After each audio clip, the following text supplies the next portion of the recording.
Welcome to Willing to Be Ministries, a ministry created to inform, inspire, and encourage through the Word of God.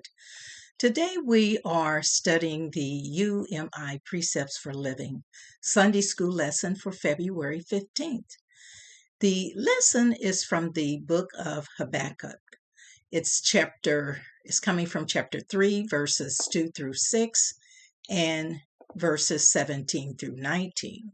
I will be reading from the New Living Translation version of the Bible. The lesson is about God's promises of salvation. It's titled, How Do Believers Respond to Troubles? The background for today's lesson. Habakkuk is a prophet, and this lesson is about Habakkuk's prayer to God regarding circumstances there in Judah. Habakkuk is disturbed by what he sees is happening around him in Judah. The people were living in wickedness, violence, and oppression. Habakkuk is fearful and worried because he doesn't understand why God has allowed this behavior to go unchecked for so long. Habakkuk is calling out to God through prayer. And as he's doing so, God revealed his plan to Habakkuk, which led to Habakkuk's perspective being shifted from fear and worry to that of joy.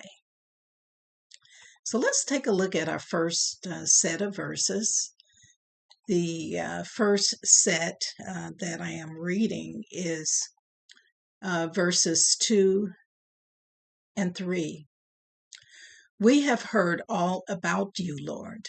I am filled with awe by your amazing works. In this time of our deep need, help us again as you did in years gone by.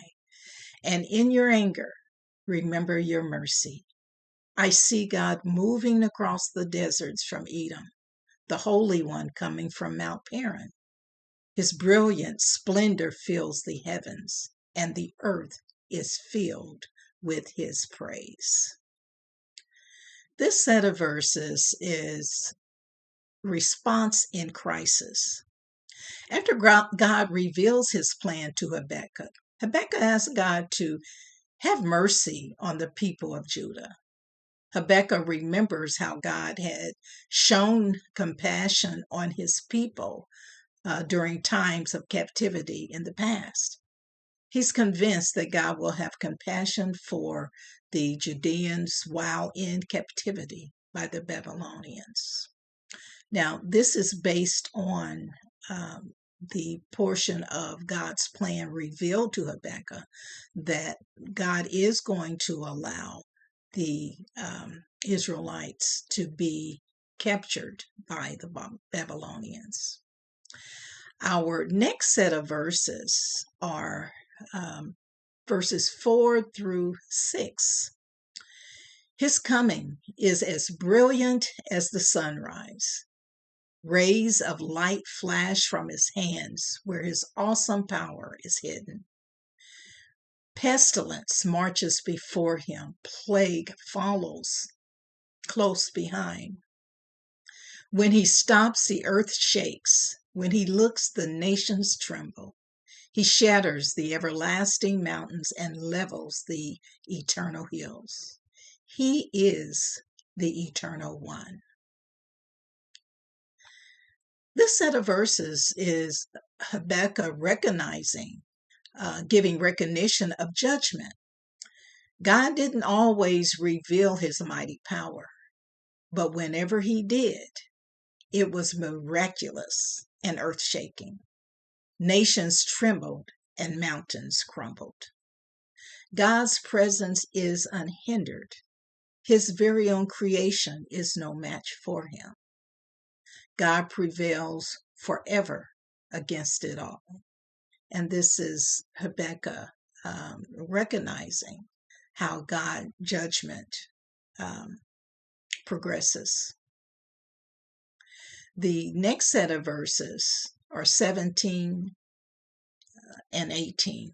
even though the fig trees have no blossoms and there are no grapes on the vines, even though the olive crop fails and the fields lie empty and barren, even though the flocks die in the fields and the cattle barns are empty, yet I will rejoice in the Lord.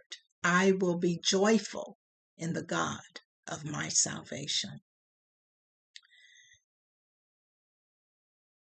Habakkuk is speaking on giving praise in destruction. He acknowledges that all in their land will be destroyed, just as God revealed in his plan. However, because of Habakkuk's confidence in the Lord, he's determined to remain joyful in the midst of the destruction that's expected to take place in Judah. The last set of verses, the last verse, which is 19, it reads as follows. The sovereign Lord is my strength.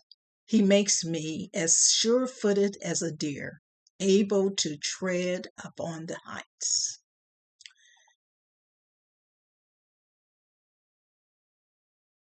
This is about strength in salvation. Habakkuk continues to remind himself that his salvation is in the Lord.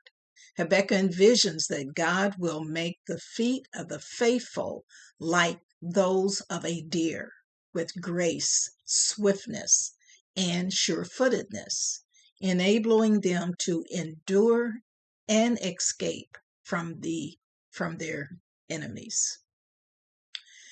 Fear no longer controls his emotions. Faith in the Lord has shifted his perspective. He is confident that he can rise above the circumstances that he faces. The summary for today's lesson: when we face challenges and circumstances beyond our control, we must do as Habakkuk did and call out to God in prayer. Prayer refreshes our memory about our relationship and history with God. God's plan for our situation may not include immediate relief or deliverance. Our circumstance may even worsen, but it's always important to remind ourselves that God is present and in control of all things.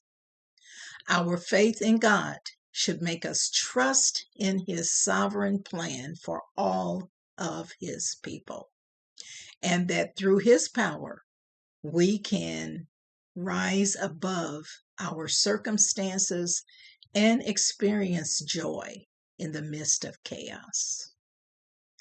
Thank you for connecting with Willing to Be Ministries. I pray you have received something that has inspired your spiritual journey. May the Lord bless you, keep you, and give you peace.